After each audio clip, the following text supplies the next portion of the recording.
ఇక్కడ కనిపిస్తున్న ఈ అమ్మాయిని చూశారా?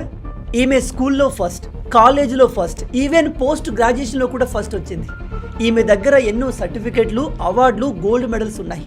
కానీ జాబ్ దొరకట్లేదు. ప్రతి ఇంటర్వ్యూలో ఫెయిల్ అయిపోతుంది. ఈ విషయాన్ని ఈమెనే స్వయంగా లింక్డ్ఇన్లో పోస్ట్ చేసి మరీ తెలిపింది.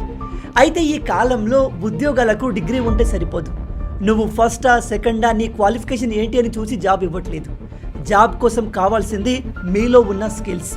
మీ స్కిల్స్ కంపెనీకి ఎలా ఉపయోగపడతాయో అదే ఇంపార్టెంట్. అందుకే ఈ వీడియో చూస్తున్న స్టూడెంట్స్ అందరికీ చెప్తున్నాను, మీరు క్లాస్లో ఫస్టా లాస్టా యావరేజ్ స్టూడెంట్సా ఏదైనా పర్లేదు, కానీ స్కిల్స్ నేర్చుకోండి. జాబ్కి కావాల్సింది మీ పర్సంటేజ్ కాదు, మీలోని ఇండస్ట్రియల్ స్కిల్స్. మీరు మీ క్లాస్లో ఉన్న టాపర్ని చూసి వీడు బాగా చదువుతాడు, రేపు పెద్దయ్యాక తోపైపోతాడు అనుకోకండి. స్కిల్స్ లేకుండా టాపర్లు బయటకు వచ్చి పీకేదేమీ లేదు.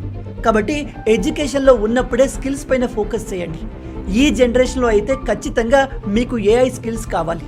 సిస్టమ్ ముందు కూర్చొని MS Office, excel sheets, paint నేర్చుకునే రోజులు పోయాయి. స్కూల్ నుంచే ఇప్పుడు ఏఐ నేర్చుకుంటేనే భవిష్యత్తు ఉంటుంది. లేదా ఇదిగో ఈమెలాగా అన్నిట్లో ఫస్ట్ వచ్చి జాబ్ రావట్లేదు అని బాధపడాల్సి ఉంటుంది.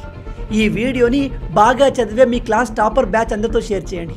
ఎస్పెషల్లీ బ్యాక్ బెంచర్స్ అందరితో షేర్ చేయండి. ఎందుకంటే బయటకు వచ్చి ప్రపంచాన్ని ఏలేది వాళ్ళే.